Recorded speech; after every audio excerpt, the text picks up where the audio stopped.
Hi, welcome to my channel. My name's Jackie, and last year I did a working holiday in Eos, Greece for 6 months. And before I went on my working holiday, I really wanted to see a video from someone actually explaining how they got a job overseas, how they found somewhere to live, how did they get a visa, like all the things you need to know to set up a working holiday, and I couldn't find anything. So I wanted to come on, make a video for you, and hopefully this will help you do a working holiday overseas because it was literally the best time of my life. So the first step in choosing your working holiday is deciding where you want to go. I ended up choosing Eos because I knew a girl that had gone there. We literally had never even met, but I'd messaged her on Instagram to see what she thought, and she told me it was the best time of her life. I think all of those kind of like summer party vibes, like Eos, Ibiza, Mallorca, like Zante, they're all going to be quite similar in how you get a job there, how long you can stay, all of that stuff. So this should apply for any of them. And to be honest, Eos at the moment is quite shit to find accommodation and a job, just because there is so much accommodation that has been turned into Airbnbs over in COVID. So there's actually not a lot of accommodation for workers to start with. So it's a little bit easier to find a job, but then you might struggle to find somewhere to live. So once you decide where you do want to go on your working holiday, the next step is to start thinking about a job.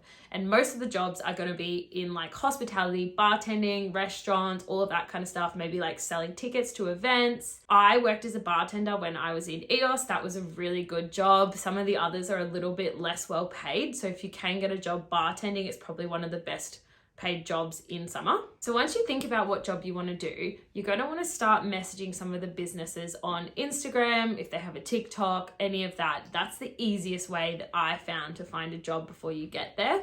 If you don't want to do that, or you can't really find too many places to message, the next best step is to get there really early in the season. So for Eos, early in the season is like the middle of May. That way, all the businesses, they're just opening, they're trying to find staff, they've hopefully got some open accommodation as well. So I had friends that got to Eos in like June, mid-June, and they literally struggled to find somewhere to live for like the whole season. We had a girl living on our couch for like 2 weeks because she just had nowhere to live. So something else that is going to help you find a job is if you are legally allowed to work.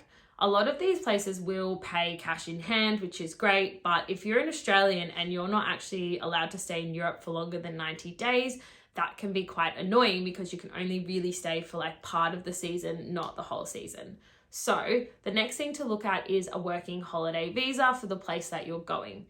So I got a working holiday visa for Greece. I'll do a separate video all on how to apply for this visa. Honestly, it was kind of confusing and difficult, but not impossible.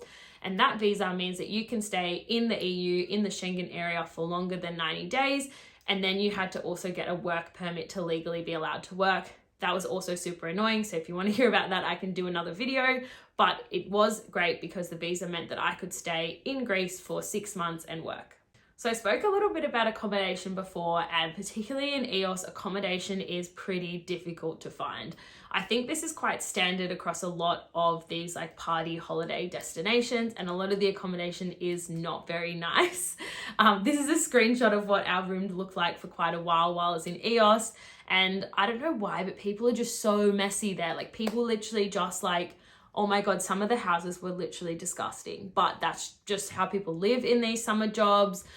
If you don't like sharing, if you don't like mess, I would be cautious about where you go and what kind of room that you are staying in, because a lot of them are pretty small. There's 2 or 3 people in every room. You might not have a kitchen. I didn't really have a kitchen for the whole season, so I couldn't cook, and you have to eat out every meal. Yeah, you're kind of just living like in a shithole, and then you like go down to the beach and stuff every day. But that's just what you have to do for a summer job. So the working conditions are generally 6 to 7 nights a week for the on season, which can be up to like a couple of months. So if that is concerning to you as well, just maybe have a think about where you're going and what job that you want to do. Most places in Eos anyway, they actually want you to kind of drink on the job. They want you to be drunk. They want you to have fun. So if you're someone who's like not the biggest drinker and you don't necessarily want to drink every night, maybe have a look at jobs in like restaurants, or there were people like who sold boat tours on the beach and things like that. That way you don't have to drink every day. But honestly, it was so difficult in the bars not to drink every night. I reckon I could count on my hands the amount of nights that I didn't drink for like a couple months, which is insane. But that's just kind of the lifestyle there. So another thing to think about is the pay. Generally, the pay in all of these places is absolute shit. Like, you're basically just doing it to survive, doing it for fun. I like spent all the money that I saved as well as the money that I was earning just because it just did not cut it for me.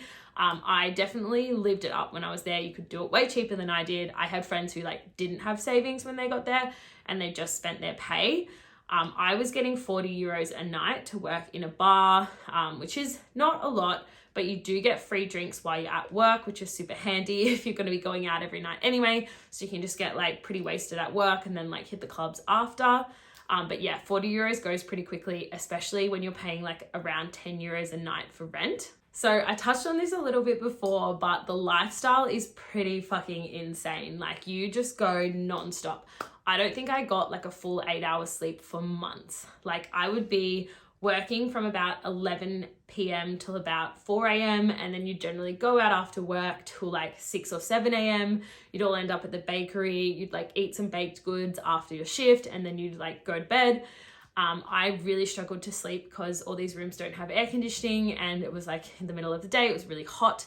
So I'd end up just waking up after like 3 or 4 hours sleep, heading down to the beach, seeing friends, and then everyone's just like, do you want a drink? Do you want a drink? And then you end up like having more drinks. And then it was just a vicious cycle of heaps of fun, but also just like absolutely fucked lifestyle. And everyone got really sick as well. So just be prepared for that too if you're thinking about a working holiday, because obviously if you're not sleeping, you're eating shit, you can't cook a healthy meal. Like, I don't think I saw a vegetable for like months. That yeah, you might get really sick. I had the worst cough. Like, I've never heard a cough so bad than I was coughing. And I actually was like put on bed rest by work because they were like, you cannot work while you're like this. So yeah, I would say a working holiday is not for the faint-hearted and it's not for someone who doesn't love to party. Everyone there had the same like, let's just live it up philosophy. So it was so much fun. Like, it was crazy, but it was really fun. But yeah, just be ready for like the wildest ride of your life if you do choose to do it.